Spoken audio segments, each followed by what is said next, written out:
বাংলাদেশের আসন্ন জাতীয় সংসদ নির্বাচনের পর জামাত ইসলামীর সঙ্গে ঐক্য সরকার গঠনের সম্ভাবনা স্পষ্টভাবে প্রত্যাখ্যান করেছে বাংলাদেশ জাতীয়তাবাদী দল বিএনপি। দলটির চেয়ারম্যান তারেক রহমান জানিয়েছেন, বিএনপি এককভাবেই সরকার গঠনে আত্মবিশ্বাসী। তিনি বলেন, রাজনৈতিক প্রতিপক্ষের সঙ্গে সরকার গঠন করলে বিরোধী দলের ভূমিকা প্রশ্নবিদ্ধ হবে। শুক্রবার আন্তর্জাতিক বার্তা সংস্থা রয়টার্সকে দেওয়া এক সাক্ষাৎকারে তারেক রহমান এসব কথা বলেন। একই সঙ্গে তিনি কথা বলেন চীনের সঙ্গে সম্পর্ক বাড়ানো, জেনজিদের ভোট ও রোহিঙ্গা ইস্যুতে। ঐক্য সরকারের সম্ভাবনা সম্পর্কে জানতে চাইলে তিনি বলেন, রাজনৈতিক প্রতিপক্ষের সঙ্গে কিভাবে সরকার গঠন করা হবে, তাহলে বিরোধী দল কে হবে? তিনি আরো বলেন, জামাত ইসলামী যদি বিরোধী দলে থাকে তবে তিনি তাদের কাছ থেকে একটি দায়িত্বশীল বিরোধী দলের ভূমিকা প্রত্যাশা করেন। আগামী 12 ফেব্রুয়ারির নির্বাচনে বিএনপির প্রধান প্রতিদ্বন্দ্বী হিসেবে মাঠে রয়েছে জামাত ইসলামী।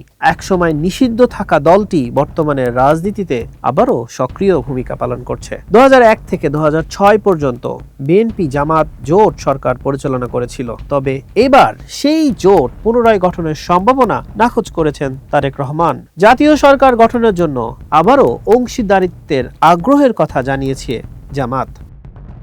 বিএনপির শীর্ষ নেতাদের দাবি, 300 আসনের সংসদে দলটি 2/3 বেশি আসনে জয় পেতে পারে। বিএনপি সরাসরি 292টি আসনে প্রার্থী দিয়েছে। তারেক রহমান বলেন, সরকার গঠনের জন্য প্রয়োজনীয় সংখ্যাগরিষ্ঠতা অর্জনে তারা আত্মবিশ্বাসী।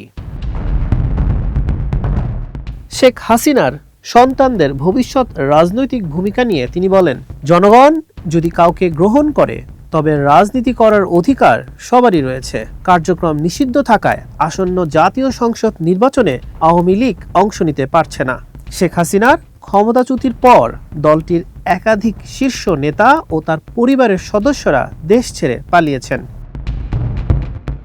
জয়ী হলে ভারত থেকে সরে চীনের দিকে ঝুঁকবেন কিনা এমন প্রশ্নে তারেক রহমান বলেন, প্রায় 17,50,00,000 মানুষের দেশের অর্থনৈতিক প্রবৃদ্ধি বাড়াতে সক্ষম এমন অংশীদার প্রয়োজন বাংলাদেশের। আন্তর্জাতিক সম্পর্ক প্রসঙ্গে তারেক রহমান বলেন, বাংলাদেশ কোনো নির্দিষ্ট দেশের দিকে ঝুঁকবে না। দেশের অর্থনৈতিক প্রবৃদ্ধি ও তরুণদের কর্মসংস্থান নিশ্চিত করতে পারস্পরিক স্বার্থ ও সার্বভৌমত্ব রক্ষা করে সব দেশের সঙ্গে সম্পর্ক গড়ে তোলা হবে। রোহিঙ্গা সংকট প্রসঙ্গে তারেক রহমান বলেন, রোহিঙ্গাদের নিজ দেশে নিরাপদ ও সম্মানজনক প্রত্যাবর্তনের পক্ষে বিএনপি। তবে নিরাপদ পরিবেশ নিশ্চিত না হওয়া পর্যন্ত তারা বাংলাদেশই অবস্থান করতে পারবে।